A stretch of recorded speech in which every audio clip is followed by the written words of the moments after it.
안녕하세요. 찐백입니다. 2007년부터 서울에 계속 살고 있어서 저에게 주어진 시간이 30분 미만이라서 모든 분야를 일일이 자세히 설명드릴 수 없기에 제가 먼저 여러분들의 의견을 여쭤볼게요. 저는 증권사에서 10년 동안 다니면서 중국의 도시경제, 각 산업, 그리고 개별 기업 정보까지 골고루 해왔는데요. 여러분들이 그 중에서 물론 다 알아야 되지만 어떤 쪽을 더 원하세요?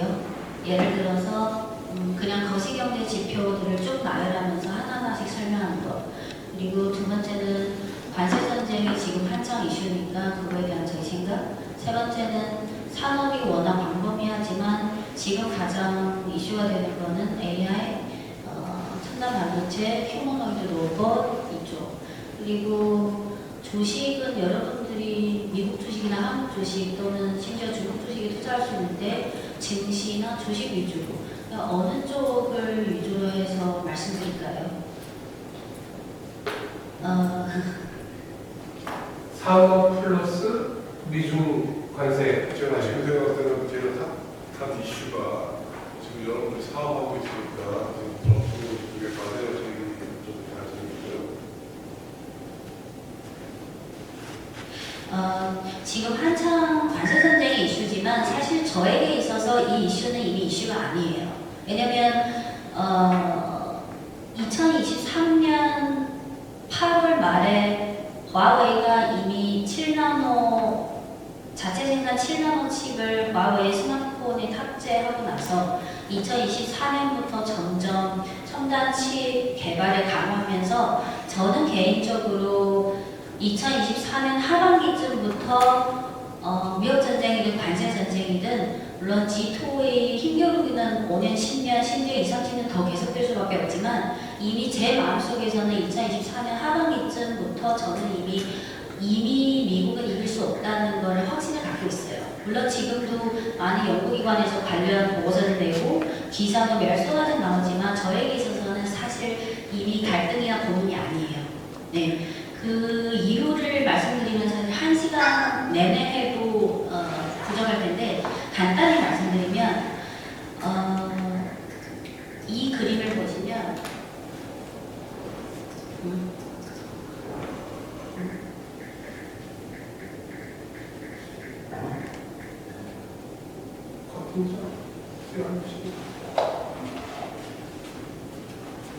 아마 여러분들이 관세전쟁 지나고 나서 이거요? 방이 없는데 기사에서 이런 2%에서 3%라는 숫자를 아마 한 번 정도는 보셨을 거예요. 나라마다 상황이 달라서 제가 한국에서 살면서 느낀 거는 대부분 한국 분들에게 있어서 미국이라는 존재는 이런 존재인 것 같은데 중국이나 제 마음속에서 미국은 그냥 미국, 유럽, 동남아, 아프리카, 중남미 이런 느낌이에요. 그게 외교뿐만 아니라 경제, 산업이나 대무역에도 이미 적용되고 있는데요. 가장 단순한 그림을 하나 보시면 한국도 수출형 나라지만 중국의 무역 흑자 및 지역별 분포 추이를 보시면 이게 아주 간단하지만 많은 걸 설명해 주는데 여기서 무역 흑자는 화물 무역이랑 서비스 무역을 합친 숫자예요. 네. 그래서 트럼프 1기가 2017년부터 17년 그러면 2016년부터 24년까지 중국의 무역 흑자 규모를 쭉 보시면 거의 10년 동안 계속 확장됐어요. 그리고 지역별 분포를 보면 연도색이 미국, 그러니까 중국의 대미 수출, EU, 동남아 10개국, 기타 보시면 트럼프 1기 때 중국의 대미 수출이 큰 폭은 아니지만 점진적으로 확대됐어요. 그리고 2018, 19년쯤부터 화웨이 대상으로 반도체 제재, 이 제재, 저 제재 많이 했잖아요. 화웨이를 대상으로 본격적으로 제재를 들어간 거는 2019년이에요. 그럼 2019년 후에 바이든 행정부가 2021년부터 24년까지 그럼 중국의 무역 흑자를 보면 전체적인 무역 흑자도 계속 확대됐을 뿐만 아니라 대미 수출은 사실상 줄어들지 않았어요. 대체로. 그리고 중앙책이 대유럽 수출인데 대유럽 수출은 대체로 확대됐어요.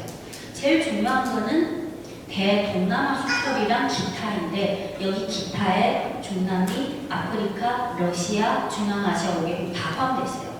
그러면 트럼프 2기 때도 그렇고 지금 바이든 때도 그렇고 특히 바이든 때는 대미 수출이 줄어들지 않을 뿐만 아니라 대유럽 수출도 좀 늘어났고 가장 중요한 거는 대동남아 수출과 대러시아, 중앙아시아, 아프리카, 중남미, 중동 수출이 가장 흑자의 성장에 큰 기여를 했어요. 그래서 기사에 이런 내용이 나와요. 중국의 대외 무역에서 미국의 비중이 점차 축소되는데 중국이 작년에 GDP 성장률이 5%고 올해 1분기에 5.4%가 나왔잖아요. 중국의 경제 성장률에 대한 기여도에서 중국의 대미 순수출은 2%밖에 안 돼요. 이 2%가 어떻게 나왔냐면 중국의 GDP 성장률에서 중국 내수 소비가 한 45% 차지해요. 작년 기준으로. 대미 수출이 한 35%. 그리고 고급 기업과 민간 기업의 투자가 나머지. 그러면 GDP 성장률이 35% 작년 기준이에요. 올해는 좀 변동이 생겼어요. 35% 중에 중국의 전체 수출에서 미국이 차지하는 비중이 작년이 14.9%예요. 그러면 35%에다가 14.5%를 곱하고 그리고 요거는 수출이고 순수출은 전체 수출의 한 60%예요. 그래서 이 세 개를 곱하면 대충 한 2%대가 나와요. 그래서 중국의 외교에서 미국도 중요하고 한국도 중요하고 산업, 경제, 뭐 기업 간 교류, 인문 교류 다 중요하지만 중국의 5%라는 성장률에 대한 기여도에서 중국의 화물 무역, 서비스 무역이 대미 순수출은 2%대밖에 안 돼요. 그래서 사람들이 트럼프 1기 때는 트럼프 행정부가 관세를 매겼을 때 중국은 그냥 일부 품목만 선별해서 막관세를 했는데 그 외에는 딱히 뭔가 반격을 안 했는데 이번에 왜 했을까? 여러분들 중에 중국어를 아시거나 또는 중국 무역 다녀오시거나 또는 중국어에 업무를 하시는 분이 계실지 모르겠지만 중국 두 분도 잘 중국의 특성상 외교는 어떤 큰 발전 전략이나 큰 의사결정을 할 때 한 120 정도를 준비하면 한 100 정도를 해요. 그래서 이번에 중국이 반격하는 거는 상황이 닥쳐서 급하게 해야 돼. 아니에요. 이미 트럼프 1기 때부터 바이든까지 지금 한 8, 9년 됐잖아요. 이미 철저히 준비하고 그리고 어느 정도까지 준비했냐면 이렇게 반격했을 때 미국이 이렇게 한다. 그럼 거기에 따라 이렇게 한다. 그리고 또 한다. 그 이미 지금 1단계에서 뭐 할 때는 이미 10단계까지 네, 그거는 아마 중국에서 오래 계신 분들은 저희 아버지도 잠깐 정치하다가 그만두는데 너무 힘들어서 그래서 그거를 이해하셔야 돼요. 그리고 어차피 중국은 중국공산당 단일 정당이라서 정책의 가장 큰 특징이 전략성, 장기성, 일관성이에요. 그래서 주식이나 이런 동향에 관심 있는 분들은 오늘 기사 트럼프 또 뭐라고 했다. 또 몇 시간 지나니까 또 말 바꿨다. 그거는 이미 중국 입장에서는 상관없어요. 상관없다는 뜻은 물론 뭐가 나오면 또 반격해야 되지만 이미 중국은 이미 100% 끝까지 1년이든 2년이든 10년이든 끝까지 반격하겠다는 이 명확한 의지와 결론을 내고 시작한 거예요. 이번에 관세 문제. 그래서 매일 기자님들이 하는 일이 매일 여러 가지 관세전을 둘러싸서 조회수를 올려야지 뭔가 그런 사람의 눈길 끈 기사를 써야 되지만 그거에 크게 상관없어요. 사실. 그리고 두 번째는 그러면 중국산 제품을 수입 안 하면 그러면 동남아나 베트남이나 다른 나라 산으로 대체하면 되지 않나? 저는 이런 질문을 하는 사람이 왜 이렇게 순진한지 모르겠어요. 그게 가능하면 이미 관세전쟁 전에 시장 원리에 따라 이미 진행됐겠죠. 그리고 참고로 전 세계 제조업에서 고부가가치든 중간부가가치든 저부가가치든 전 세계 제조업에서 중국은 35%를 차지해요. 이 35%가 어떤 개념이냐면 중국의 제조업 규모는 미국 플러스 유럽 플러스 일본 플러스 한국 이 정도예요. 그래서 아무리 똑같은 가격 또는 일정한 가격 차이가 나는 상품이라도 중국산이라는 이 방대한 규모를 대체할 나라는 0이에요.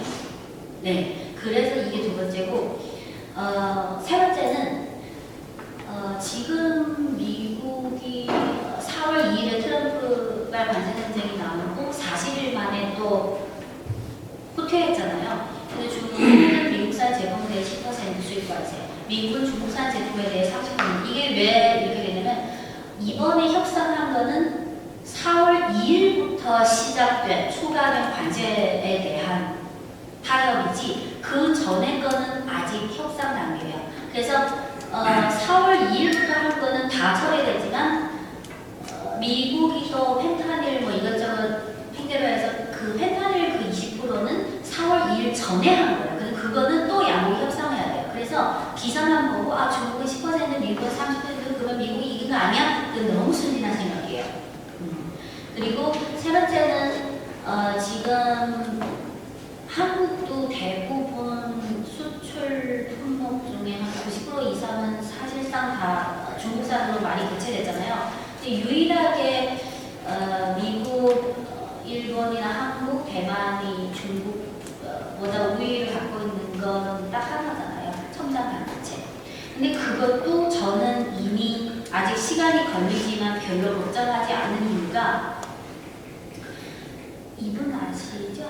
바이든 행정부 때 그 상무부 장관이었었던 지나리 먼저 지금은 이미 내려갔지만 이분이 중국의 별명이 하나 있는데요. 화웨이 글로벌 무료 홍보 모델. 이게 뭐냐면 화웨이가 2018년부터 슬슬 미국 제재를 받고 본격적으로 2019년부터 첨단 반도체, 특히 5G 스마트폰에 들어간 첨단 반도체를 제재받았잖아요. 그래서 화웨이는 몇 년 동안 다른 한국이나 애플은 다 5G 폰을 출시했는데 화웨이만 4G 폰.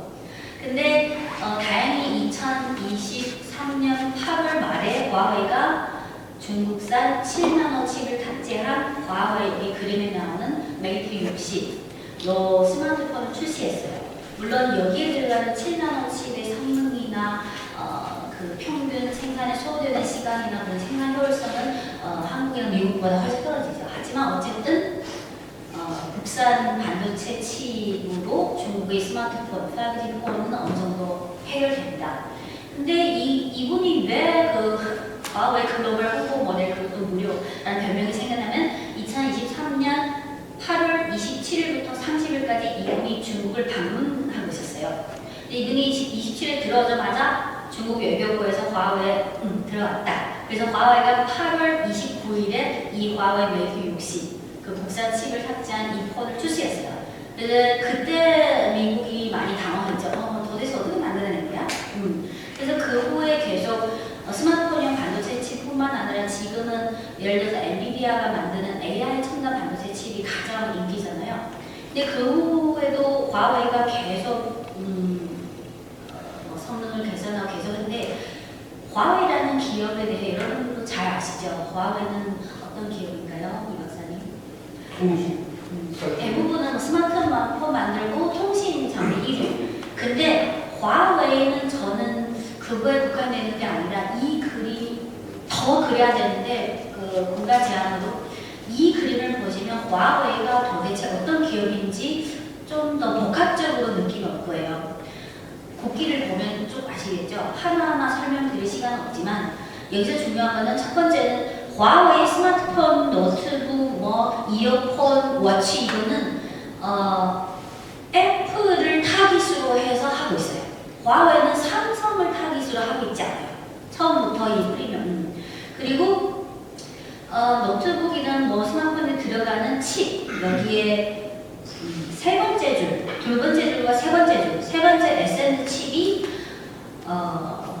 그 AI 첨단 반도체 칩이고 두 번째 줄 키린 9000이 스마트폰에 들어간 거예요. 그러면 오른쪽이 그 전에는 중국의 화웨이를 포함해서 대부분 휴대폰 업체는 다 오른쪽에는 미국 기업 거를 수입했어요. 근데 2019년부터 제재가 들어가니까 화웨이 그래 해야지 어쩌겠어 죽을 수 없어. 그래서 어센트 칩은 지금 AI 칩은 제일 잘하는 회사가 미국의 엔비디아 이거는 다.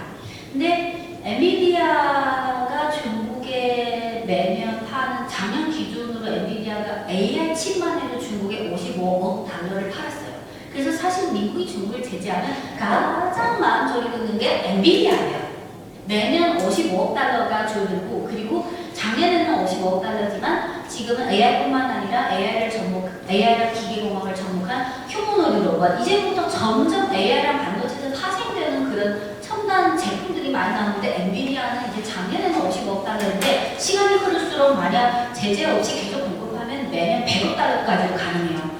근데 뭐 어쨌든 트럼프 행동은 그래서 화웨이가 만든 게 어센드 칩인데 엔비디아의 A100, H100보다는 여러모로 성능이나 그게 좀 떨어지지만 어느 정도 대충 파악을 가능해요. 그래서 지금 시장에서 기다리고 있는 거는 4월 28일에 외신, 중국 현지 보도는 없지만 외신에서 보도한 거는 화웨이 지금 엔비디아의 이런 첨단 칩에 해당되는 어센드 칩이 지금 개발 중인데 빠르면 5월 말이나 6월쯤에 양산으로 나올 수 있다. 근데 아직은 정확한 그게 없어요. 그리고 양산으로 나온다 해도 한 2, 3개월 정도 실제 제품이 검증을 받아야 되니까 그래서 지금 업계에서는 화웨이가 5, 6월 지금 이미 5월 말이니까 6월에 나올까? 이걸 기다리고 있어요. 그러니까 어센드 칩도 성능별로 시리즈가 있는데 지금 기다리고 있는 거는 어센드 칩 910D. 그래서 아마 한두 달 지나면 아마 한국 기사에도 910D에 대한 기사가 쏟아질 거예요. 그리고 화웨이가 어떤 강점을 갖고 있냐면 5번째 줄, 6번째 줄 하모니 OS라고 있죠. 제가 질문 드릴게요. 여러분들 휴대폰에 있는 OS, 운영 체제는 어느 회사의 무슨 시스템이에요? 여기 써있잖아요. 휴대폰은 구글의 안드로이드. 여러분들이 쓰는 노트북은 마이크로소프트의 윈도우스. 그리고 애플 맥은 애플 자체 OS.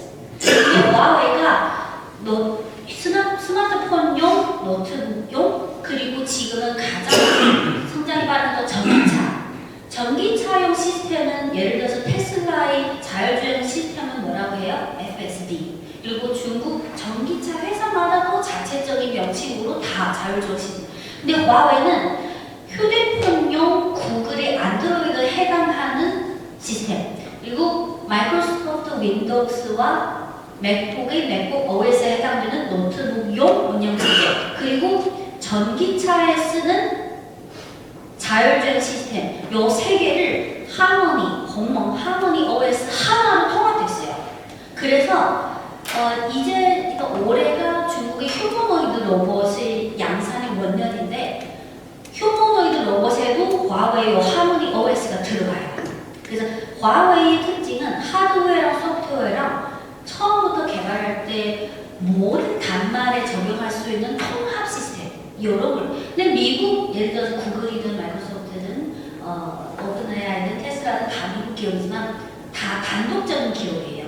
그래서 제 생각에는 지금은 화웨이가 AI 반도체 칩의 성능을 더 개진해서 그리고 중국의 SMIC나 이런 반도체 제조사랑 같이 협력해서 더 열심히 해야 되지만 5년, 10년 시간이 흐를수록 화웨이는 지금까지 축적한 하드웨어, 소프트웨어 그리고 AI, 빅모델 이런 생태계를 점점 더 많은 단말에 한꺼번에 통합할 수 있는데 미국 기업은 시간이 흐를수록 이게 안 돼요. 현실적으로 다 단독적인 기업이니까.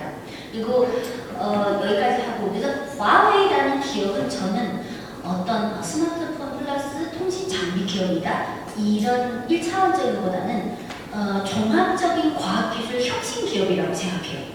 요즘은 또 휴머노이드 로봇이 점점 중국에는 이미 일부 전기차 공장에 휴머노이드 로봇이 인턴십으로 들어갔어요. 그래서 1년 지나면 인턴십들이 정규직 전환한대요. 네, 중국 현지 언론에서 이런 표현을 써요. 좀 슬프지만. 그래서 휴머노이드 로봇이 올해 기준으로 해서 올해가 양산의 원년이 될 수도 있고 내년이 될 수도 있는데 요 어센드 칩 그리고 하모니 OS 하드웨어 플러스 소프트웨어를 휴머노이드 로봇에 또 도입해요. 그래서 화웨이가 중국에서 휴머노이드 로봇을 만드는 UB테크라는 휴머노이드 전문 업체랑 협력해서 이제 우리 화웨이가 만든 하드웨어 소프트웨어 여러 가지 통합 시스템을 너네 휴머노이드 로봇에 투입해서 이걸 업그레이드 하자. 그래서 저는 저희 머릿속에 삼성전자는 그냥 휴대폰 제조사 플러스 반도체 제조사 화웨이는 예전에는 통신 장비 플러스 스마트폰 회사지만 트럼프 1기부터 바이든, 트럼프 2기 한 10여 년 정도 거치면서 이미 그런 회사, 그런 차원의 회사에서 이미 종합적인 과학기술 혁신 회사로 이미 거듭났다고 생각해요. 그리고 또 한 가지 강점은 화웨이는 지금 직원이 한 20만 명 정도 되는데 그 중에 반 이상이 엔지니어잖아요. 그리고 특징 하나가 삼성이나 뭐 엔비디아나 다른 회사는 어떤지 모르겠는데 화웨이는 본부마다 실무자가 있는 동시에 실적이나 인사 고과랑 상관없이 따로 과학자 그룹이 있어요. 네. 그 중에 예를 들어서 1,500명인데 그 중에 700명은 수학자. 그분들은 실무자가 아니라 그냥 월급 받고 KPI 인사 고과로 그냥 거기서 기초과학 연구를 하는 사람이에요. 과학 수학자, 물리학자, 화학자 요 세 가지를 합치면 2,000명 정도 넘어요. 그래서 저는 화웨이가 이렇게 어려운 과정을 겪어서 하나하나씩 결과물을 낼 수 있는 거는 요 과학자 그룹이 지금까지 중국도 그렇고 한국도 그렇고 사실 모든 제품은 그 기초 아키텍처, 기초 지적 재산 다 미국 거잖아요. 그래서 화웨이가 지금 하고 싶은 거는 스마트폰부터 노트북 뭐 반드시 하나하나부터 그냥 응용이 아니라 여기 화면의 오른쪽에 있는 미국의 강점이 다 기초 IP, 아키텍처 그거를 다 해서 전 세계에 깔았잖아요. 한국은 왜 삼성전자를 제재 안 해요? 다 미국 거를 쓰고 있기 때문에. 근데 화웨이는 그거를 쓰다가 화웨이가 계속 그 2,000명 과학자 하니까 그거를 눌러버려야 되니까 화웨이가 그거를 뒤집으려고 해요. 그래서 저는 5년이든 10년이든 저는 어느 정도 자신감을 갖고 있어요. 그리고 제 생각에 화웨이에 있어서 가장 다행스러운 점은 지금 글로벌에서 이름 될 만한 과학기술 기업 중에 유일하게 상장 안 한 게 화웨이예요. 저는 화웨이가 상장 안 한 게 너무 잘했다고 생각해요. 물론 오늘은 이런 스토리를 얘기하려고 한 게 아니지만 참고로 지금은 중국 현지 기자들도 화웨이 임원이나 CEO 회장을 따라다니면서 왜 상관 안 해요? 언제 안 해요? 이런 질문은 5년 전부터 이미 안 해요. 10여 년 전 90년대, 2000년대, 한 2010년까지만 해도 왜냐면 이렇게 큰 기업이 화웨이만 상장 안 했으니까 너무 이상한 건데 렌정페 화웨이 회장이 10여 년 전에 딱 잘라서 얘기했어요. 내가 지금까지 20여 년 동안 연구 개발, 제품 이런 쪽에 집중해서 할 수 있었던 것은 내가 탐욕스러운 자본시장에 발을 내리지 않았기 때문이다. 그리고 화웨이는 언젠가 상장할 수도 있겠죠? 3,000년 후에. 그래서 화웨이는 지금 비상장 기업이고 상장 안 해요. 그리고 화웨이는 20만 명 직원이 우리 사주 방식으로 95% 이상의 지분을 그 중에 한 10만 명에서 11만 명의 직원이 가져가고 있어요. 그래서 법적으로도 상장하는 데는 너무 복잡해요. 그리고 화웨이랑 연관된 지금 중국의 AI 빅모델 기업에서 가장 유명한 기업은 여러분들이 좀 반응을 주셔야 돼요. 저 혼자 얘기하면 재밌어요. 딥시크도 비상장 기업이에요. 그리고 중국에서 가장 유명한 휴머노이드 로봇 업체 한 두세 개가 있는데 인지도가 제일 높은 거는 유니츄리. 창업자가 90년생 그리고 딥시크 창업자는 85년생. 딥시크도 비상장이고 유니츄리도 비상장이고 그리고 전 세계의 드론 무인기의 70% 시장 점유율을 차지하는 기업이 중국의 다지양 DJI도 비상장 기업이에요. 그래서 화웨이가 2018년부터 그렇게 제재받는 걸 보고 물론 여러 가지 벤처 캐피탈을 통해서 융자를 하고 있지만 사실상 이런 상황에서 이런 가장 핫한 기업들이 상장하는 것은 바보 같은 짓이라고 생각해요. 오히려 자본시장이랑 엮이면 더 자주 독립성을 잃을 수 있어요. 그래서 지금 관세 전쟁은 이미 저는 결론이 났다고 생각해요. 그래서 4월 2일에 트럼프발 관세 전쟁이 시작됐잖아요. 바로 다음날 4월 3일에 영국의 이코노미스트가 이런 그림을 삽입해서 기사를 냈어요. 근데 이 그림이 모든 걸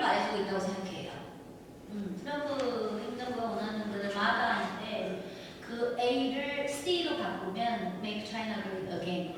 그러니까 지금 결과적으로는 저는 트럼프 행정보다 미국에 대해 비판할 시간도 없어요. 근데 어쨌든 4월 2일부터 5월 12일까지 40일 만에 트럼프가 145%까지 올려둔 초과세를 다시 4월 2일까지 또 원상 복귀. 그러면 사실상 중국이 이겼다는 표현이 싫으면 미국이 졌다라고 할게요.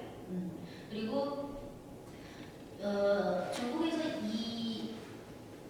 그러니까 미국의 외교 전문지 중에 Foreign Affairs가 있는데 저는 이 매체를 좀 추천하는 편이에요. 물론 여기 있는 기고자들도 다 미국의 국익 입장에서 중국을 분석하지만 그나마 객관적으로 분석하는 게 좀 많아요. 그래서 이 그림이 뭐냐면 트럼프랑 관세 전쟁에서 트럼프가 지고 나서 바로 이 그림. 그러니까 이 문장이 강조하고자 하는 포인트 두 가지요. 첫 번째는 여기 빙하잖아요. 여기에 중국 국기. 그러니까 트럼프의 행정부든 과거의 바이든 행정부든 중국에 대해 어떤 조치를 할 때 여기 눈에 보이는 바다 수면 위에 보이는 이 부분만 보고 어떤 판단을 해서 너무 제대로 객관적이고 종합적인 판단을 못 내렸다. 중국을 볼 때는 여 밑에 있는 아주 디테일한 것까지 봐야겠다. 두 번째 포인트는 그러면 바이든 행정부랑 비교했을 때 이번에 트럼프 행정부의 대중국 제재 조치 가장 큰 차이점은 동맹국을 같이 관세를 추가하냐 안 하냐죠. 바이든 때는 그래도 중국 대상으로 많이 했지 다른 동맹국 대상으로는 활용보다는 이용이라는 표현이 더 정확하게 했지. 근데 이번에는 중국만 10%까지도 지금 중국이 제일 관세가 낮아요. 다른 한국도 저번에 25%그 스마트폰. 그래서 여기에서 강조하고 첫 번째는 미국의 정치인들이 중국을 볼 때 너무 자신들이 주관적 상상 그리고 90년대, 90년대 미국이 제일 잘나갔을 때 그리고 트럼프 일기 때 중국이 제대로 반격 못했다는 그런 만족감 거기에 매료돼서 제대로 여러 가지 판단을 못한 상태에서 섣불리 그러면 결과는 뻔하죠. 그리고 두 번째는 이 작가가 강조하는 게 하려면 바이든 때처럼 동맹국들을 같이 끌어다 해야 된다 그거예요. 그래서 저는 이미 물론 매주 연합뉴스에서 방송하고 그래서 여러 가지 동향을 업데이트해서 방송을 하지만 저희 머리든 마음이든 저는 이미 I don't care. 그리고 히토류도 요즘 기사를 많이 보셨을 거예요. 히토류는 중국이 90년대 초부터 지금까지 한 30년을 거쳐서 지금까지 이런 수준까지 구축했는데 92년대 두 분은 잘 아시겠지만 92년대 邓小平이 남순 강화하면서 여러 가지를 경제 산업 관련 지시했지만 90년대 초에 邓小平이 지시한 거는 중동은 석유가 있다면 중국은 히토류가 있다. 근데 히토류 매장량은 많은데 중요한 거는 그거를 추출하고 정제하고 가공하고 생산 효율성을 높이고 그거잖아요. 그거는 중국이 너무 약해요. 그래서 90년대부터 한 20년 동안 요거를 구축했어요. 그래서 지금 결과적으로 전 세계 히토류 중에 매장량은 중국이 한 30%인데 가공량, 정제하고 추출하고 제품화해서 하는 거는 60%를 차지해요. 더 중요한 거는 히토류, 원소 주기율표 보면 히토류가 일반적인 방범위하게 사용되는 히토류가 있고 경히토류, 중히토류, 중히토류. 그 중은 중간 중, 두 번째 중은 무겁다는 중. 근데 경은 한 60%인데 중급이 올라가면 올라갈수록 중국이 차지하는 비중이 99%예요. 그래서 뭐가 여기 그래서 중국이 막관세를 통해서 이번에 40일 동안 진행된 관세전쟁에서 중국이 취한 조치가 10가지가 있는데 시간 관계로 일일이 다 나열할 수 없지만 첫 번째는 막관세. 그래서 막관세 때문에 미국 국내에 많은 혼란이 실물뿐만 아니라 달러 지수, 국채금리 그리고 증시까지 다 그래서 국내의 반발이 점점 심해져서 트럼프가 처리할 수밖에 없지만 그 10가지 조치에서 가장 강력한 조치, 저는 이거를 피말리기 전략, 피말리기 무기라고 표현하는데요. 중국이 이번에 트럼프발 관세 전쟁 발발 후에 히토류라는 무기를 사용하기 시작한 건 아니에요. 2023년부터 이미 시작했어요. 근데 그때는 아직 뭐 시장이나 매체에서는 그렇게까지 뭐 관심 못 받았는데 여기서 2023년부터 갈륨 개방이요. 매일 수출 금지가 아니라 수출 통제. 수출 통제라는 것은 매번 수출할 때 허가증을 받아야 되고 최종 고객이 누구고 그리고 심사하는데 원래 30일 걸리면 40일 걸릴 수 있고 더 연기할 수 있고 금지가 아니라 통제예요. 관리를 하는 거예요.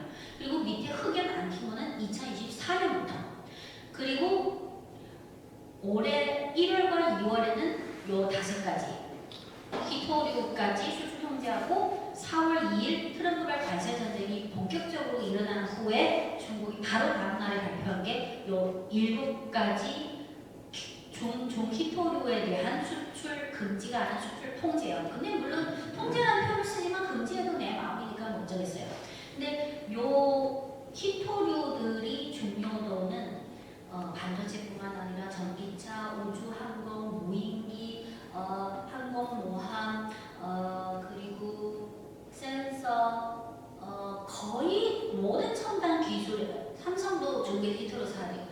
거의 모든 첨단 산업에 히토류가 없으면 안 되고 예를 들어 뭐 지금 휴머노이드 로봇에도 히토류가 들어가야 되고 그리고 또 중요한 거는 방산 산업에도 반드시 히토류가 들어가요. 여기 4월 3일부터 히토류 수출 통제한 요 7가지 중에 예를 들어서 미국의 뭐 F-35 전투기 반드시 들어가야 돼요. 그래서 중국이 트럼프 1기 때는 막관세도 제대로 안 했고 히토류 무기도 안 내세웠는데 이번에는 막관세 플러스 히토류 무기 플러스 시간 관계를 생각했지만 총 10가지 조치를 4월 초에 동시다발적으로 확 했어요. 그래서 제 생각에는 사실 트럼프 1기 때도 중국은 중 히토류의 90%를 차지했고 지금의 그 시장 점유율이나 통제력과는 크게 차이가 없어요. 근데 지금 동시다발적으로 한꺼번에 강력하게 확 하는 게 상대방을 무너뜨리는 그래서 지금 미국이 중국에 대해 제재하고 있는 거는 AI 쪽에 필수로 들어가야 하는 AI,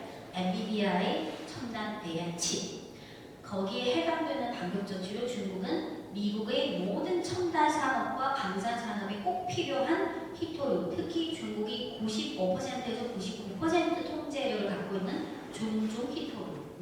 그래서 어떡할까요? 미국은 초강대국을 계속 유지하고 싶고 중국은 자국의 발전을 위해서 계속 발전하는데 양국 간의 힘겨루기는 어떤 방식으로든 지금 관세 전쟁이 나중에 일단락 되든 반도체 제재, 화웨이가 다 국산화를 성공했든 또는 히토류 뭐 제재가 좀 많아졌든 상관없어요.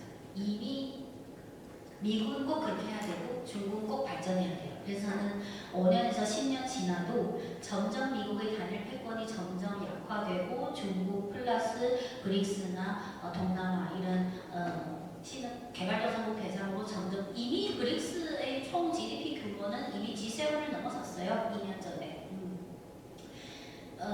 이런 힘겨루기는 다양한 방식으로 어떻게 해서 그리고 미국 입장에서 그 조치나 제재가 효과가 있든 없든 미국은 그렇게 할 수밖에 없어요. 어떤 단일 패권 분배전의 마지막 광란이라고 할까요? 그리고 이게 화웨이가 비상장사지만 매년 3월 말에 화웨이 홈페이지에 상장사처럼 연간 보고서 PDF를 올려요. 근데 그거를 보면서 재미있는 게 뭐냐면 내가 여기 2018년 연간보고서 19, 20, 21, 22 그러면 올해 연간보고서는 내년 3월 말에 나와요. 그러면 연간보고서 내용은 중요하지 않고 이 표지만 봐도 화웨이가 2018년부터 지금까지 그 어떤 표지를 사람의 표정이나 신경으로 생각하면 대충 뭔가 느껴질 수 있죠. 2018년에 슬슬 여기저기서 살짝 중국을 제재하고 2019년부터 화웨이 본격적으로 2019년 표지 보세요. 바다가 바람이 2020년, 21년, 22년 3년 동안 제일 화웨이가 고통스러운 3년. 근데 이 3년의 표지를 2020년은 뭔가 어두운 밤에 어디로 가야 되지? 뭔가 2021년은 쉐빙선이죠. 쉐빙선. 가자 앞으로. 2022년은 추운 겨울의 매화. 중국인으로 매화를 좋아하니까. 매화. 뭔가 추운 겨울의 매화가 피기 시작했어요. 2023년 8월에 7나노 칩 성공했죠. 그러면 이게 그 중국 신강에 있는 유명한 관광지 사진이에요. 뭔가 관광도 다니다 기분 좋. 2024년 작년에 요거는 티베트 쪽 시장 쪽에 또 유명한 관광지인데 내년 3월에 또 어떤 표지가 나올지 궁금해요. 그냥 저는 이거 재미로 그리고 제재에 관해서는 여기까지 하고 저희 생각으로 지난 10여 년 동안 지금 관세선장의 어떤 중간 결과물은 그냥 결과물 중 하나 또는 그것이 어떤 구체적인 결과로 나온 그런 형식이고 지난 10여 년 동안 제 생각에 중국 정부가 국가 발전 전략, 국가 산업 발전 전략에서 가장 정확하게 현명하게 한 게 저는 이 4가지라고 생각하는데요.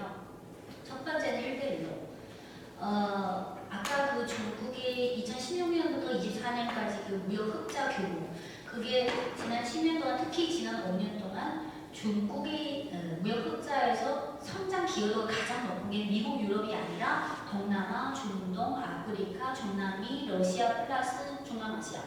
참고로 작년 한 해 중국과 러시아 간 그 무역 금액이 2천억 달러를 처음 돌파했어요. 2천억 달러가 무슨 규모, 어떤 규모냐면 작년에 중미 간의 그 무역 금액이 한 6천억 달러 되는데 중국의 대미 무역 흑자가 한 3,900억 달러. 그럼 2천억 달러는 상당히 큰 규모예요.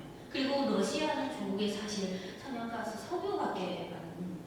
그래서 1대1로는 2013년에 진 국가주석이 제정해서 이제부터는 지금까지는 중국이 제조업에서 저부가 가치 위주로 뭐 옷이나 의류나 위주로 미국, 유럽에 많이 팔아서 좀 먹고 사는데 이제는 미국, 유럽에 국한시키고 그 외에 더 많은 그거를 서로 경제 산업 협력을 해서 중국의 수출, 경제 산업 이런 역량을 다각화해야 된다. 그리고 참고로 여러분들이 생각하기에 중국이 미국으로 가장 많이 지금 중국이 미국으로 가장 많이 수출하는 게 어떤 제품이라는 이미지가 들어요? 대충 아사님 소비재? 그렇죠. 근데 금액으로 따지면 2024년 기준 중국의 대미 수출 금액 기준이에요. 40%대가 전자제품이에요. 거기에 아이폰이나 전자제품 그리고 예전에 의류, 완구 이런 생필품 요거는 20%밖에 안 돼요. 그래서 중국의 대미 수출은 이미 저부가가치에서 점점 고부가가치로 가고 있어요. 근데 미국이 중국으로 수출하는 게 주로 뭐라는 느낌이 들어요? 대충 우리 머릿속에. 그치? 근데 어떤 분들도 첨단 그거는 그러니까 미국이 중국으로 수출하는 금액이 큰 게 천연가스, 농산품, 대두, 육류, 그리고 첨단 반도체 칩도 있고. 그래서 중국 입장에서 미국산 제품을 수입 안 해도 천연가스랑 석유는 사우디, 러시아 많아요. 이미 다 대체했어요. 중국이 미국에서 수입하는 대두, 4년 전에 중국이 수입하는 대두 중에 50%가 미국산이에요. 지금은 56%가 브라질산이에요. 그래서 중국이 미국으로부터 수입하는 농산품은 브라질 외에 브라질 옆에 또 뭐가 있어요? 칠레, 남미에 많아요. 이미 대부분 브라질로 대체했어요. 그리고 중국이 미국에서 수입하는 육류, 2달 전에 스페인 총리가 중국을 방문했어요. 방문하고 일주일 후에 중국은 스페인산 육류를 대부분 중국이 수입한 육류 중에 반은 유럽산이에요. 그 중에 스페인이 가장. 그래서 중국이 미국산 제품을 수입할 때 에너지는 러시아 다 대체가. 농산물 브라질, 남미 다 대체가. 육류, 유럽 대체 가능. 유일하게 첨단 반도체 칩은 아직 화웨이가 좀 더 노력해야 돼요. 근데 미국 입장에서 중국산 제품 그거 안 돼요. 다이소에 중국산 빼면 아마 텅 빌 거예요. 그리고 중국이 첨단 반도체는 약하지만 전 세계에서 반도체 칩에서 85%는 일반적인 반도체예요. 성숙한 것, 즉 28나노미터. 그 첨단 반도체는 전체 반도체의 10%안 돼요. 근데 중국은 지금 삼성전자가 걸치한 게 중국은 옛날에 첨단 반도체도 아예 안 됐고 그냥 일반적인 수준의 반도체가 안 됐잖아요. 근데 지난 10년 동안 일반적인 성숙 공정, 레거시 반도체의 시장 점유율 중국 지금 30% 돌파해서 30% 돌파하면 뭐가요? 한국산이 줄어들어요. 그래서 중국은 저부가가치와 고부가가치 중국산 제품은 다른 나라가 잘 대체하기 어려운데 미국산이나 다른 나라산 제품은 첨단 칩 빼고는 중국이 다른 나라를 통해서 다 대체가 가능해요. 그게 이번에 과제되는 중요한 거예요. 근데 그게 가능했던 거는 우측 오른쪽에 중국 제조 2025 요거는 1대1로는 2013년부터 한 거고 중국 제조 메이드 인 차이나 2025는 2015년부터 한 거예요. 지금까지 딱 10년 됐잖아요. 이 중국 제조 2025의 취지는 과거에는 의류, 완구, 생필품, 저까지 그것뿐만 아니라 중국은 이제 제조 대국에서 제조 강국을 가겠다.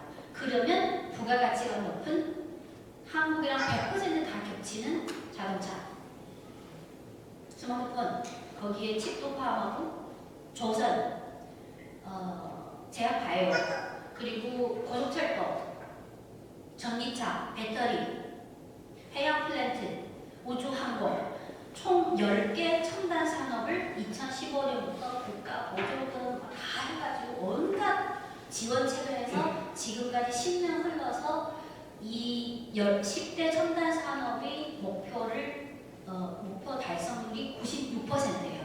그러면 달성 못한 게 바로 그 화웨이가 지금 열심히 하고 있는 AI 첨단 반도체 칩이에요. 그리고 세 번째는 CO2. 지금 많은 나라들이 말로는 탄소 중립하지만 제가 봤을 때 한국은 제대로 안 하고 있는 것 같아요. 유럽도 제일 먼저 20몇 년 전에 외쳤지만 안 하고 있어요, 사실.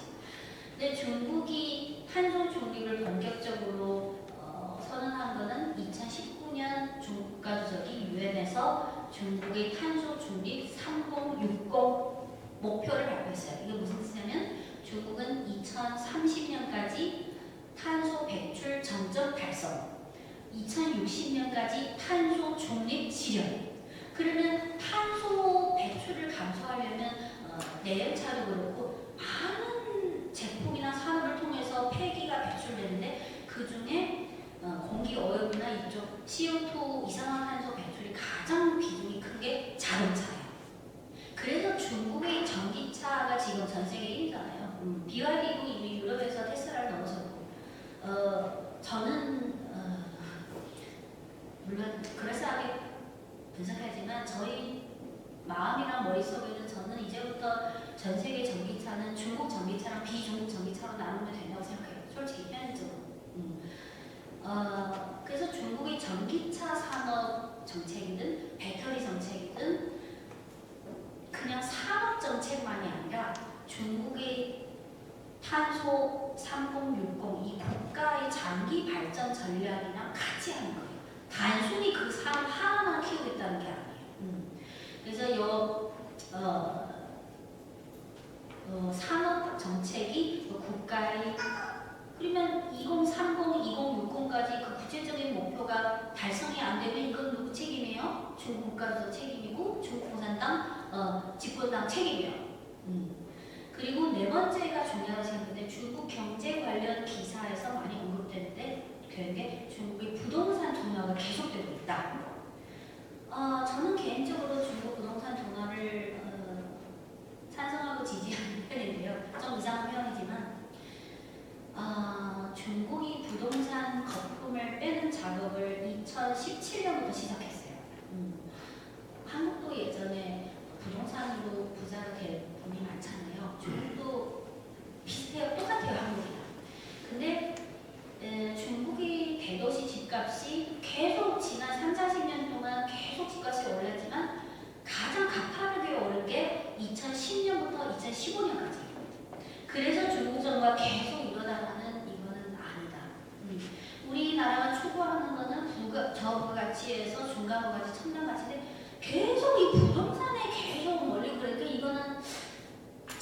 전체적인 방향이랑 안 맞아요. 그래서 내수나 뭐 여러 가지 산업에 미치는 부정적 영향이 있다는 걸 알면서도 그럼에도 불구하고 중국 정부가 2016년에 이제부터 부동산 구매 제한 거품 빼자.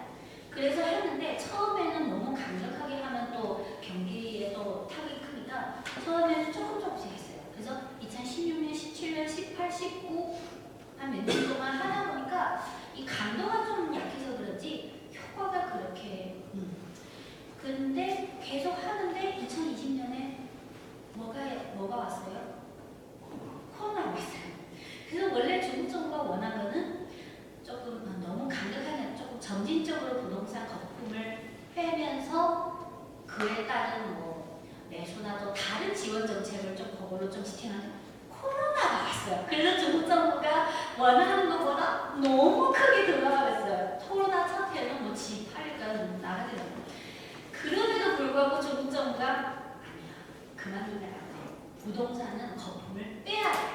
진통을 줬더라고요. 그래서 코로나 두 번째 해 2021년에 중국이 그 전에 5년 동안 했던 부동산 규제 정책보다 좀 강도를 올렸어요. 그게 뭐냐면 부동산 개발 업체들이 대부분 은행에서 대출 받아서 건설하잖아요. 그러면 이제부터 중국의 부동산 건설 개발 업체들이 은행에서 대출 받을 때 세 가지 예를 이 회사 부채 비율 얼마 이상이면 대출 안 돼. 그래서 그거를 아예 그냥 은행은 뭐 정부 이제 중국이 90% 은행은 국유은행이기 때문에 정부에서 하라 하면 집행 아니면 그 은행장 회피하기가 인정고가 안 좋아지는데 그래서 2021년에 어려움들이 코로나도 불구하고 계속 했어요. 근데 결과는 뻔하죠. 부동산도 더 둔화되고 부동산이랑 엮여있는 뭐 가전, 내수, 시멘트, 건설까지 다. 그래서 어쩔 수 없이 중국 정부가 부동산 거품 빼되 좀 더 천천히 여유롭게 가자. 그래서 지표를 하나 보여드리고 싶은데요.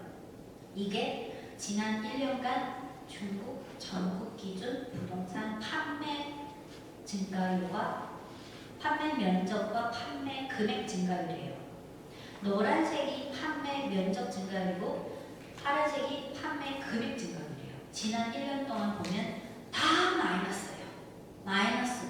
근데 그래도 마이너스 요 낙폭이 점점 축소되고 있어요. 그러니까 더 악화되지는 않았어요. 마이너스. 근데 올해 들어서서 이 마이너스 폭이 축소되는데 또 좀 정체되기 시작했어요. 그래서 연초에 정부에서 부동산 거품은 빼야 되는데 또 계속 이게 안 축소되고 그러니까 부동산 부양은 아닌데 안정화 그때 뭐 부채 비율 그 숫자가 잘 안 좋은 회사가 대출을 조금 완화시켜서 그래서 부동산은 2017년부터 지금까지 한 8, 9년 정도 부동산 거품 빼기를 했지만 저는 중국 정부는 이미 중국의 경제 산업 구조의 장기 전략에 있어서 부동산을 부양하지 않아요. 절대.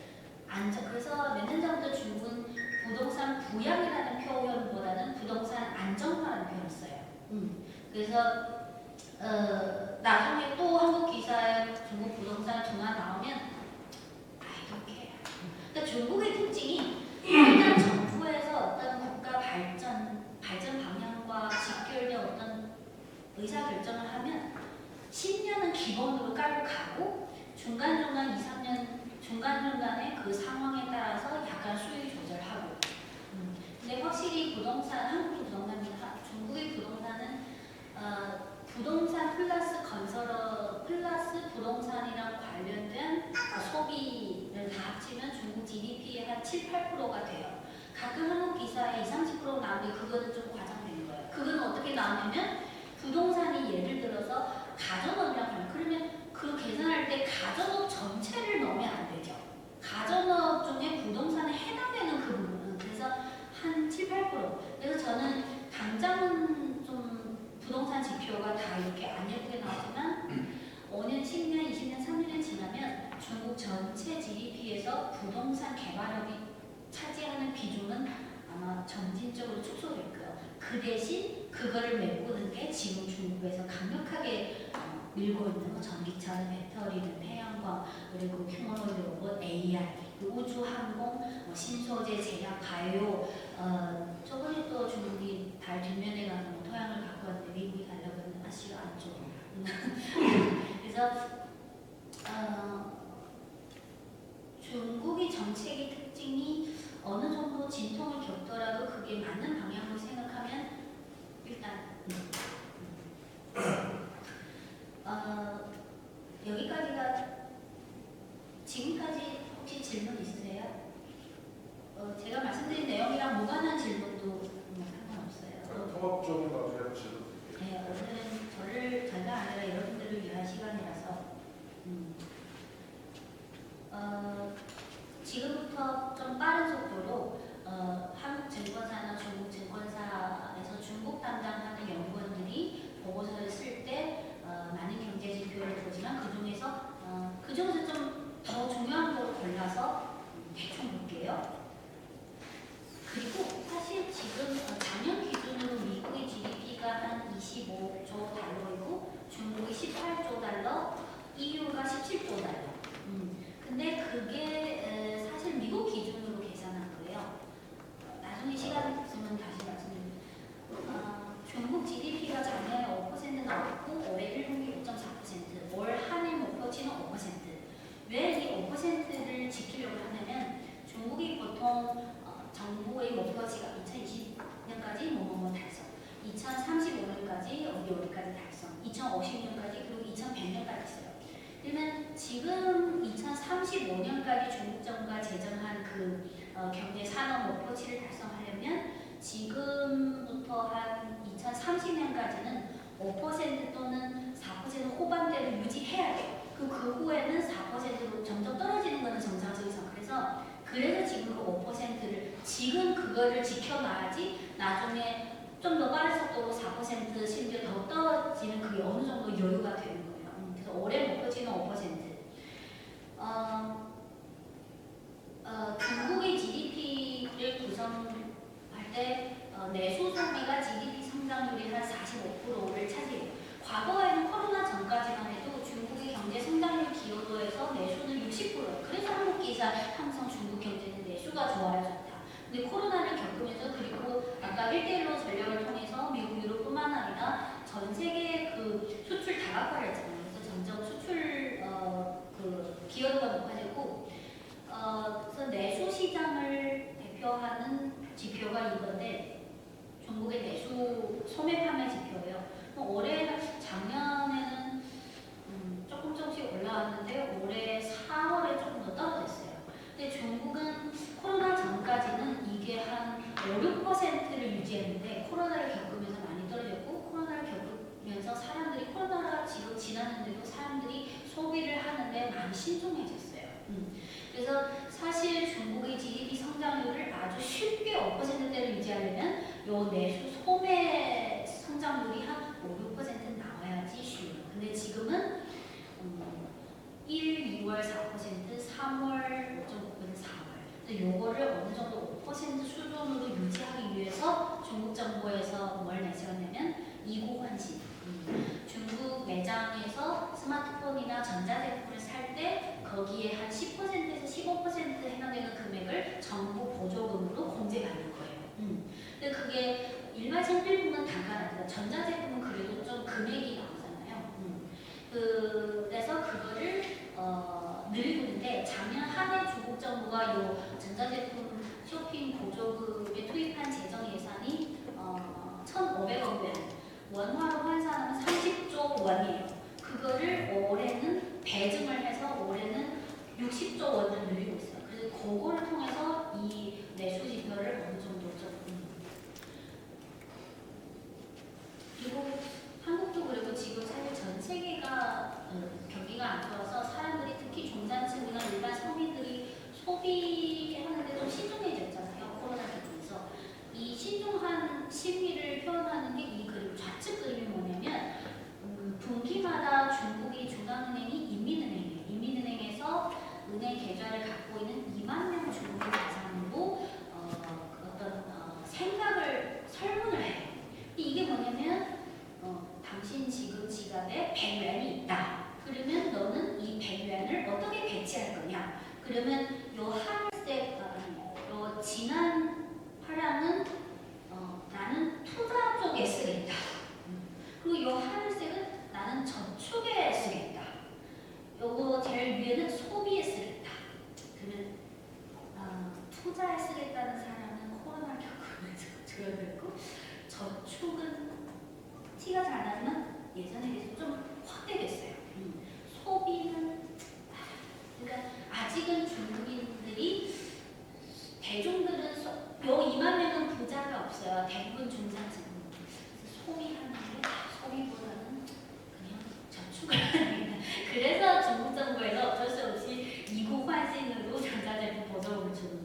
지금 이제 대한민국의 이제 석유화학 산업이 이렇게 정점을 지나서 이렇게 내려가고 있는데 중국은 뭐 어떤 상황, 전략을 어떤 건지 지금 말씀해 주세요. 중국도 석유화학이 예전에 한때 생산 과잉이었다가 지금은 또 AI나 첨단 산업 쪽이 너무 정부가 중화시하다 보니까 석유화학이나 그쪽은 점점 좀 뭐랄까 정부의 시선에서 좀 더 중도도가 떨어지는 수준인데요. 그래서 지금 중국 정부가 그 리테일러 전략을 통해서 지금 중국이 수출에서 지금 비중이 제일 높게 동남아예요. 미국이 중국 수출의 14%이고 유럽이 한 20%, 그리고 동남아가 제일 높고 동남아 플러스 다른 개발도하고 합치면 56%예요. 그래서 중국이 중국 국내 과잉 생산 상황인 석유화학을 저는 중국의 이 산업도 점점 경기가 나빠질 수밖에 없다고 생각해요.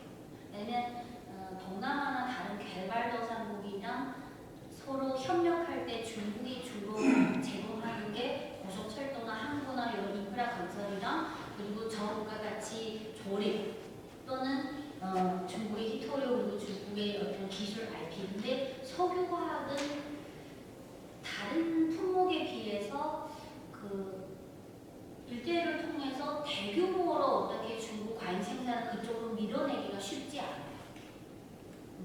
그리고 중국이 어차피 탄소 중립 3060 전략을 이미 했으니까 점점 전통 산업은 어느 정도 비중을 유지하겠지만 제조업이 그러다 보니까 근데 저는 중국의 석유화학이나 이쪽 경기에 대해서 별로 좀 비관적으로 보는 편이에요. 그거를 만약 그 품목이 첨단 산업이나 그쪽에 응용할 수 있거나 뭔가 적용할 수 있는 현실성이 크다는 건데 사실 그쪽은 그냥 대부분 일반 제조업 쪽에 많이 들어가잖아요. 그래서 저희 집 친척도 그런 전통적인 국유 화학 기업에 있는데 그냥 그럭저럭 별로 아주 뭐 좋은 소식 같은 거는 잘 듣고 있어요. 근데 저도 그냥 알고 있는 거기까지예요. 자세하게 아무래도 시간이 제한되다 보니까 모든 산업보다는 지금 시장에서 관심받고 있는 산업 위주로 더 시간을 투자해서 공부하다 보니까 근데 어차피 그거를 중국 정부의 탄소 중립 3060이랑 연결해서 생각하면 지금보다 좋아질 수가 없죠. 네. 근데 그거를 모르겠어요. 다른 개발도상국이랑 어떻게 협력해서 뭔가 결합을 찾을지인데 잘 모르겠어요. 또 있으세요? 그리고 한국도 지금 취업이 중국도 한국 기사를 중국 실업률 청년 실업률 5%는 그 가짜 조작이야. 근데 만약 여러분들 생각해보세요. 중국의 통계지표가 다 조작이면 미국이 왜 중국을 계속 규제할까요? 그냥 알아서 망하면 되는데 왜? 이 오른쪽이 중국의 취업 체감도를 나타내는 지표인데요. 2만 명한테 물어봐요. 지금 취업 어때? 자신감 있어? 취업 잘 될 것 같아?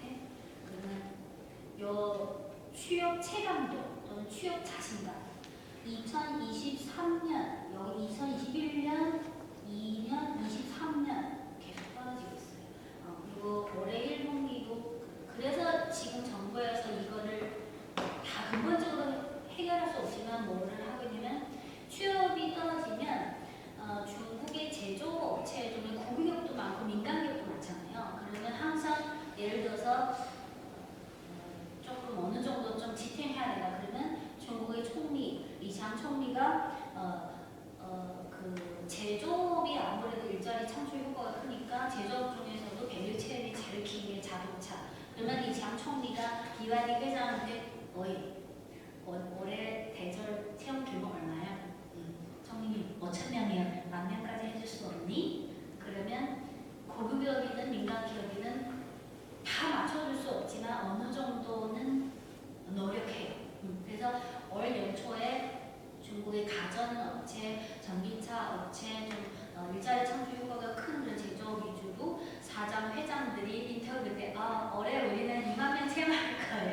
그런 게 조금 있어요. 근데 이거는 중국 경기랑 전 세계 경기가 전체적으로 좋아져야지. 그리고 지금은 그러니까 중국 전체 배졸자들의 취업률은 떨어지고 있는데 인력 부족이 있는 산업이 딱 하나 있어요. 휴머노이드 로봇. 그러니까 AI는 중국이 1,300개 4년제 대학에서 AI 관련 전공, 직접적으로 관련되든 간접적으로 관련된 AI 관련 전공이 있는 학교가 500개에서 600개가 돼요. 그래서 AI 관련해서는 이미 중국이 20대, 30대 70만 명이 비축되어 있어요. 다 충분해요. 근데 휴머노이드 로봇은 반도체 전문력도 필요하고 기계공학도 필요하고 로봇공학, AI 칩, 수학, 알고리즘 다 복합적인 칩 배성이 있는 제품이 휴머노이드잖아요. 근데 중국의 1,368개 4년제 대학에서 로봇공학 전공이 있는 대학, 로봇공학 플러스 AI 이 두 개 전공이 다 있는 대학은 20개 미만이에요. 그래서 지금 전 세계 휴머노이드 로봇 업체, 제가 말하는 휴머노이드 로봇 업체는 단순히 부품 하나가 아니라 휴머노이드 본체까지 완전한 제품을 만드는 회사가 전 세계 300개가 있는데 그 중에 150개가 중국 기업이에요. 근데 150개 중에 90% 이상은 창업 5년 미만이 스타트업이에요. 그래서 이런 기업들은 저번 달에도 중국의 유명한 휴머노이드 로봇 업체가 유니트리 창업자가 성공했으니까 여기저기서 초대해서 강연하고 청소년들 경영하고 그래서 참 강연할 때는 보통 이 산업에 대한 전망, 우리 회사의 기술 장점 한데 여러분 우리 회사 많이 지원해 주세요.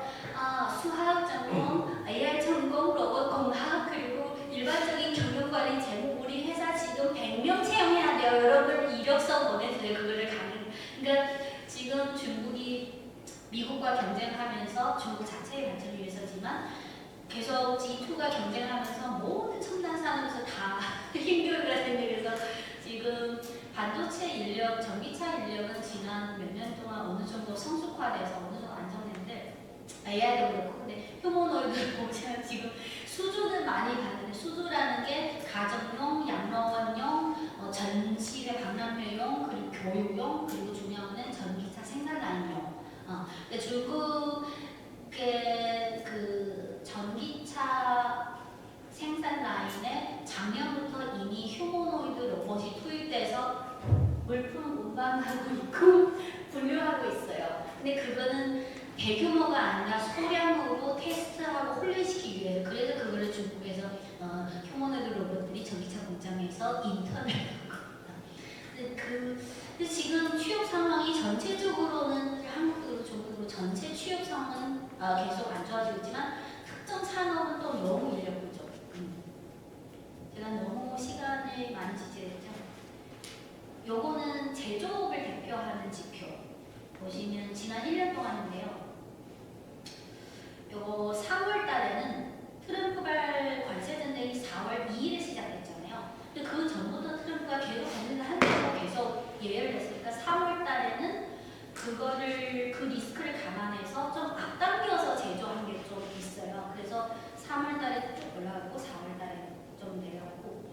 근데 이 제조업은 중국에서 한 6%, 5~6% 정도 대충 유지하면 대충 오케이요. 중국에서는. 그리고 고정자산 투자가 더 중요한데 중국 경제의 특징 중 하나가 만약 부동산도 둔화되고 매수도 잘 안 올라오고 취업도 안 좋고 만약 제조업도 좀 글로벌 경기 둔화되면 떨어지면 중국 정부 차원에서 능동적으로 할 수 있는 게 고정자산 투자인데요. 중국의 고정자산 투자에서 60%가 민간 기업이고 40%가 국유 기업이에요. 그러면 국유 기업은 대주주가 중국의 중앙정부나 지방정부이기 때문에 특히 인프라나 이쪽은 정부 차원에서 어느 정도 가이드라인을 제시해서 고정자산 투자의 40%를 차지하고 그 중에 한 25%를 차지하는 인프라 투자를 더 가속화시킬 수 있어요. 그게 이루어지는. 근데 이 지표는 작년에 비해서 어느 정도 4%. 그래서 중국의 지표 중에 요 제조업 지표는 한 6% 정도 유지했으면 가장 좋고 고정자산 투자는 한 4% 정도. 그리고 제일 중요한 거는 중국 경제 성장률 기여도에서 가장 높은 게 45%를 차지하는 내수 지표가 좀 5~6%를 유지해야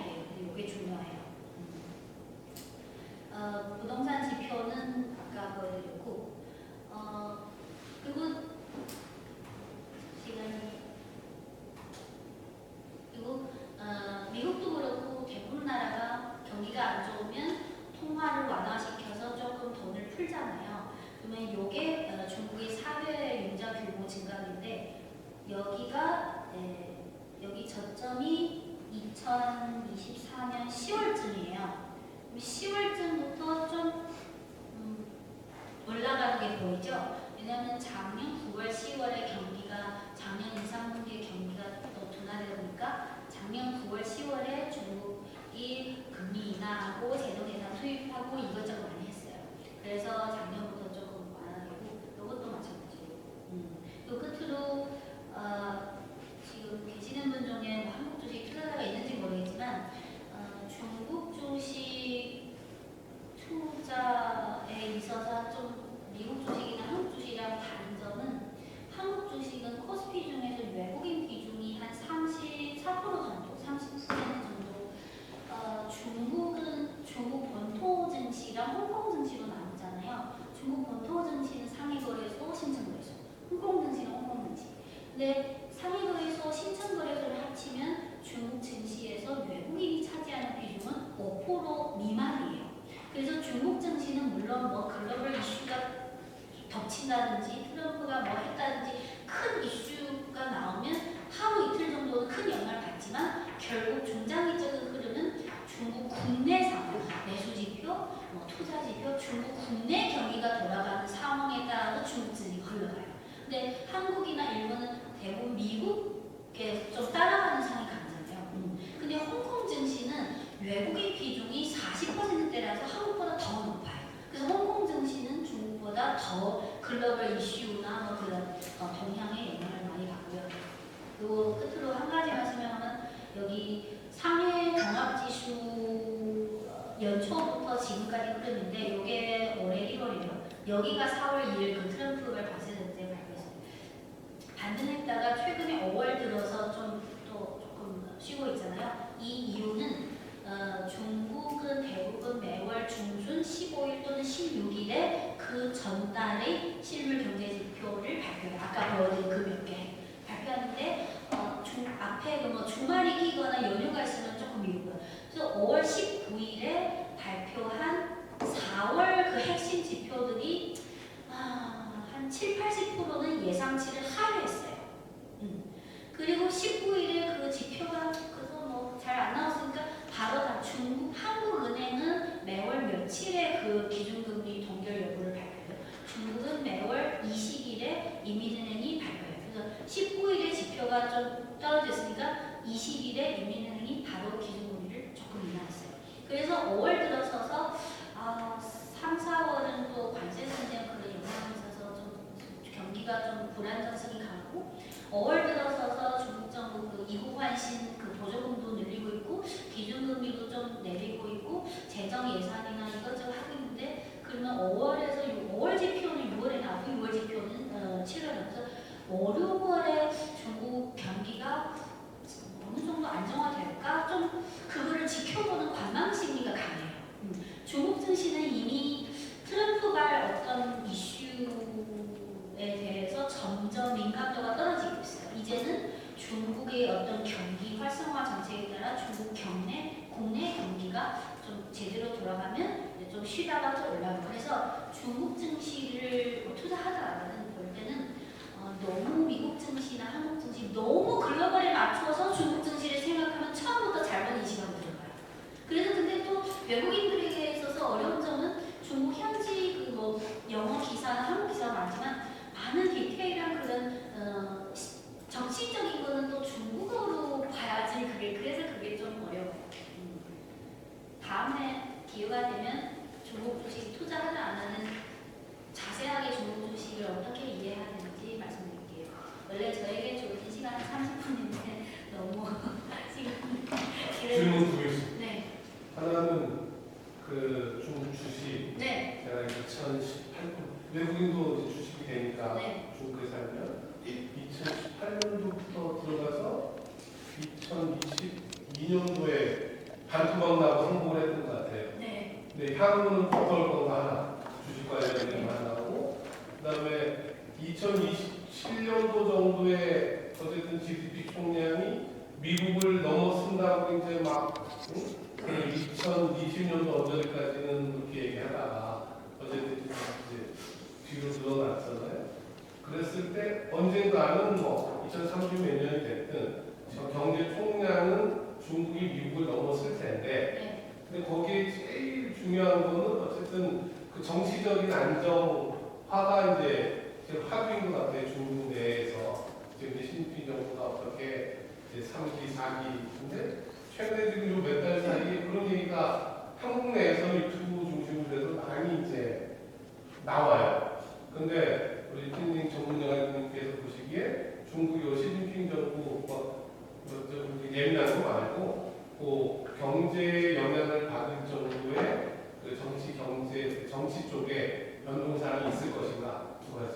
첫 번째 질문은 저는 10여 년 전부터 제 돈이랑 남편 돈이랑 중국 주식에 투자해서 저는 2021년 2월에 전량 매도했어요. 그래서 그 후에는 주식 투자 안 하고 있고 그래서 돈을 안 벌었지만 마이너스가 없어서 그래서 저는 지금 중국 주식이 오르는 내용이 전혀 안 보여요. 근데 그때 운이 좋았어요. 그때 제가 전량 매도한 이유는 이런 느낌이 들었어요. 더 이상 다행히 얼마 금액이 아니고 올 들어 저는 솔직히 중국 주식에 투자하는데 단기 투자랑 단기 매매랑 중장기가 있잖아요. 중국 주식 특성상 이제부터는 중장기 투자는 좀 비현실, 좀 어려울 것 같아요. 왜냐면 관세선의 영향 때문에 폭락한 거 빼고 지난 1년간 중국 주식의 특징이 AI가 핫하면 한 3개월 오르고 또 꺼져. 휴먼업도 2, 3개월 갔다가 또 꺼지. 또 무슨 화웨이가 뭐 했다면 거기 과학적 비상장이니까 밸류체인 공급사를 또 한두 달. 그래서 작년부터 올해까지 그리고 작년부터 올해까지 중국이 재정 예산 그리고 금리나 여러 가지 통합적인 경기 안정화 정책을 취한 게 작년 9월, 10월에 한 번 했고 올해 3월 전인데 이거 정도. 근데 작년 9월 달에 하고 나서 증시가 한두 달 반등하다가 또 잠잠해요. 그래서 중국 증시 특성상 어떤 분명히 사실 지금 미국이든 한국이든 다 마이너스 성장률인데 중국이 아무리 5%라고 전 세계에서 아주 높은 편이에요. 근데 중국의 경제 성장률이나 각 첨단 산업, 신흥 산업에서 활발하게 성장하는 그거를 보고 그거를 이퀄 중국 증시라고 생각하면 안 돼요. 중국 증시는 이미 어느 순간부터 박사님이 예전에 뭐 10년 전까지만 해도 뭐 기준 목표도 하나 사고 뭐 2, 3년 동안 눈 감고 신경 안 써도 좀 올라. 지금은 그런 시대는 끝났어요. 왜냐면 GDP를 봐도 이미 고성장 시대는 끝났기 때문에 이제부터는 각 그 인기 있는 산업 위주로 2, 3개월마다 이렇게 돌아가면서 이런 장세. 그래서 더 어려운데 그래서 대부분 만약 제가 아직 증권사 직원이라면 회계를 위해서 하겠는데 현실적으로 만약 그냥 공부하는 차원에서 조그맣게 금액을 연습 삼아 경험을 투입했으면 한 2, 3개월 단위로 반드시 점검하고 어떤 의사 결정을 해야 돼요. 저는 이제는 그렇게 단순히 중국이 8% 10% 성장하는 시대처럼 뭐 하나 내수 소비재 사고 2, 3년 보다가 올랐네. 그런 거는 이미 끝났어요. 2019년부터. 코로나 겪으면서 더. 그리고 아까 중국 증시 외국인 비중이 5% 이내라고 했잖아요. 그 나머지 95% 중에 반은 기관이고 반은 개인 투자자예요. 요거는 시총 기준. 근데 시총 기준은 개인이랑 기관이 반반인데 거래량 기준으로는 개인들이 80%예요. 많을 때는 기관들이 20%. 근데 사실 가장 좋은 거는 한국은 외국 3, 개인 3, 기관 3. 근데 중국은 시총 기준으로는 기관이랑 개인이 반반 대충인데 매일 매매하는 기준으로는 개인 기준이 너무 높아요. 그래서 이거를 어느 정도 계속 하려고 연초부터 이장 총리가 중국이 대형 증권사, 보험사가 다 공유니까 이제 장기 자금 넣어라. 자금 부족하면 우리 인민은행에서 장기 대출 적용을 해주겠다. 근데 아직은 중국 증시에서 외국인 비중이 낮고 너무 낮고 단일 매매 거래량 기준으로 개인 기준 너무 높다 보니까 중장기 투자를 꾸준히 하는 사람들이 그렇게 많지 않아요.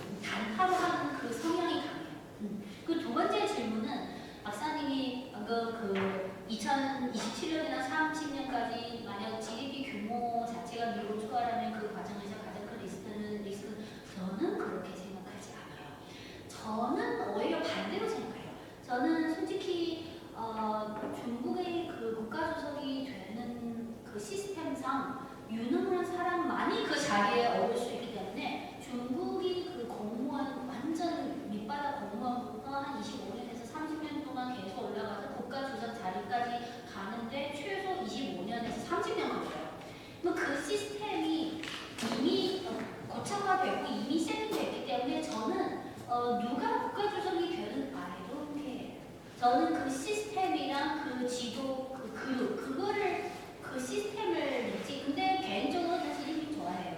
어쨌든 트럼프 1기부터 2기가 지금까지 미국이나 여러 가지 다양한 과제나 도전에 불구하고 잘 돼. 그리고 많은 분들이 아니야, 지금 너는 중국이니까 그런 말 솔직히 아니에요. 저는 중국나 당원도 아니고 뭘 해요. 근데 아까 말씀드린 그 부동산 거품 빼고 중국 제도 2025 전략, 탄소 중립 3060 그리고 1대1로 미국 유럽뿐만 아니라 개발도상국 수출 다각화 그 4개는 다시 정부 때 한 거예요. 결과적으로 그래서 저는 좀 능력주의나 현실주의자라서 어쨌든 결과적으로 시진핑이 10몇 년 전에 제정한 모든 국가 전략은 지금 좋은 결과를 보고 있어요. 그리고 2년 전에 그 시진핑이 헌법을 개정해서 원래는 국가주석과 총리가 최대 연임 한 번만 갔는데 이제 그거 문구를 뺐으니까 다 하고 저는 이 사람이 선제적으로 국가 전략을 잘 제정하고 제가 볼 때 능력도 있고 바람직한 방향으로 가면 한 번 더 하면 어때요? 물론 물리적으로 70대, 80대 되면 건강상 문제. 그래서 저는 지금 국가주석이 한 번 더 하든 또는 뭐 건강이나 여러 가지 이유로 후계자에게 넘겨주든 I don't care. 저는 이 중국의 정치 시스템에 대한 믿음이 어느 정도 있는 사람이기 때문에 오히려 저는 한국에 살면서 한국 분들이 저는 한국 비판하려고 이런 말 하는 게 아니라 그냥 제 솔직한 느낌? 한국 분들은 너무 이 민주라는 이 형식과 절차의 거기에 집착하다 보니까 결과적으로 보세요.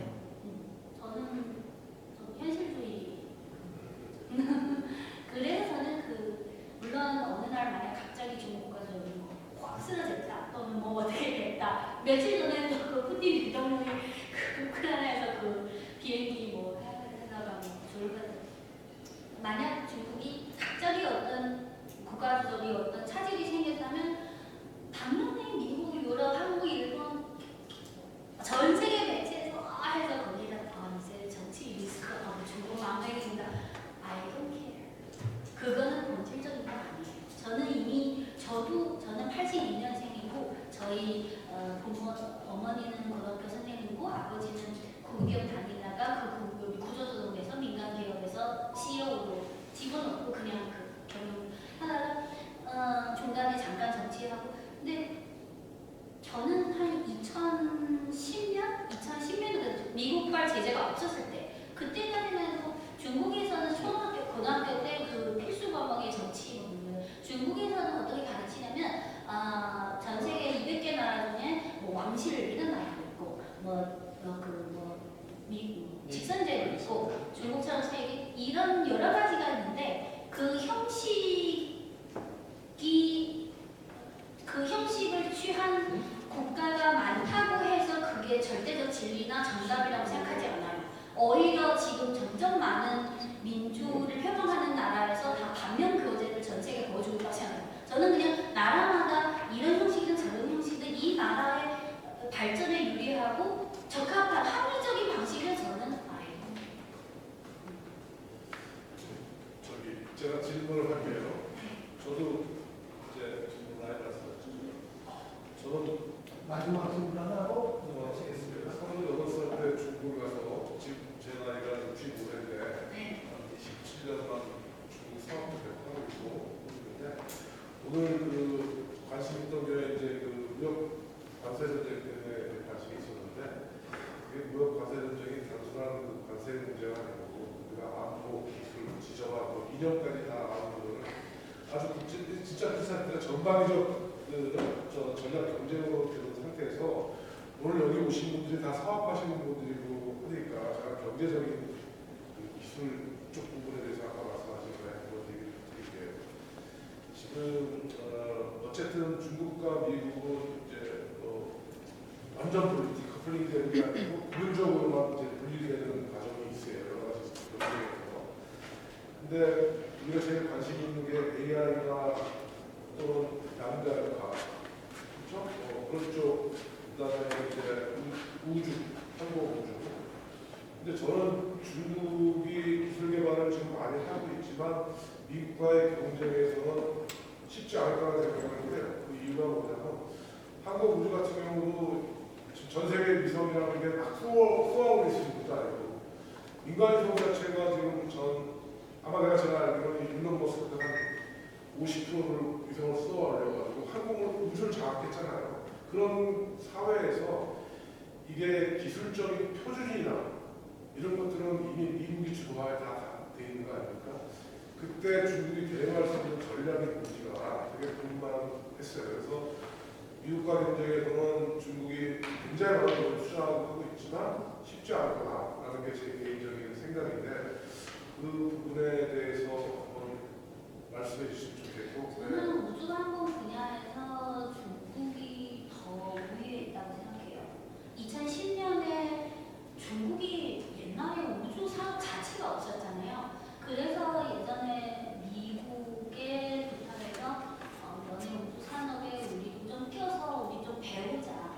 근데 그거를 미국이 거절했고 그래서 어쩔 수 없이 중국이 그러면 우리가 0부터 미마다부터 혼자 우리 성을 할 수밖에 없다. 그래서 해서 지금 6개월마다 우주선 발사하고 6개월마다 또 교체하고 그래서 중국의 우주 항공 산업이 점점 무상화로 올라오니까 미국이 2010년에 또 중국의 우주 산업 제재 정책을 그게 뭐냐면 중국인, 중국 기업, 중국 기관 모든 우주랑 관련된 자는 미국의 우주 산업에 1도 아무것도 연결점이 있으면 안 된다. 근데 작년에 그 중국이 달 뒷면에 가서 달 토양을 채취해서 왔잖아요. 그거를 미국이 중국에 요청해서 그거 좀 달라. 근데 중국이 2010년에 미국이 우리 우주 너네 나라가 정한 게 미국의 우주 산업이 중국이랑 아무것도 연결 업무를 하면 안 된다. 그러면 너네 달 토양을 받기 위해서는 2010년 그 정책을 일단 폐지해라. 그래서 저는 우주 산업 그리고 또 하나 중요한 거는 미국의 나사에서 핵심 인력들은 지금 50세에서 60세예요. 근데 중국의 우주 항공국, 우주 함천국이 핵심 인력은 20대 중후반에서 30대예요. 이미 그러니까 미국의 우주 산업은 국가 투자도 그렇고 이미 호계자가 좀 단절된 상황이에요. 저번에 뭐 8개월 동안 날랐던 그분도 있는데, 근데 중국은 저희 사촌 여동생도 우주 항공 쪽 전문직을 하는데 우주 항공 고급기업도 대부분에 있어요. 그래서 저는 오히려 중국에 이런 말이 있잖아요. 중국 사람들 바이든이랑 트럼프 좋아해요. 왜냐하면 결과적으로 바이든은 세계 다각화 저지에 실패했고 트럼프는 세계 다각화 가속화에 기여하고 있어요. 그리고 지금 지난 몇 년 동안 중국의 첨단 산업에서 국산화로 전기차로 여러 가지 첨단 산업이 중국 국내 내수 시장 키워놓고 전방위적으로 해외 수출을 강화하는 그게 상당 부분은 미국이 제재했기 때문에 중국은 어쩔 수 없이 그거를 그러면 우리가 만들어주죠. 그래서 그중에 화웨이라는 민간 기업이 왜 중요하냐면 중국은 이제는 응용 분야를 잘했잖아요. 근데 그 기초 아키텍처나 기초 기반 기술은 다 미국 거고. 근데 화웨이가 지금 저번 주에 화웨이가 그 한국 돈으로 400만 원에서 500만 원 되는 노트북을 출시했잖아요. 아까 그 하모니 제가 말씀드린 기본적인 시간 많이 쓰시죠. 저기 이렇게 하시죠. 저 오늘 첫 그 세미나인데 너무나 아주 그 열기가 저기 넘치고 좋은 자리인 것 같아요. 그래서 시간이 좀 지나서 그 의견이 있으시면 일단 먼저 정리하고 그 다음에 우리 그 찐님하고 말씀을 나누면 좋을 것 같은 생각이 10초만. 네. 계속해서 양국 간의 힘겨루기는 있을 거고 네. 미국도 계속 견제할 거고 중국도 계속. 근데 결과적으로 중국은 미국이 견제하든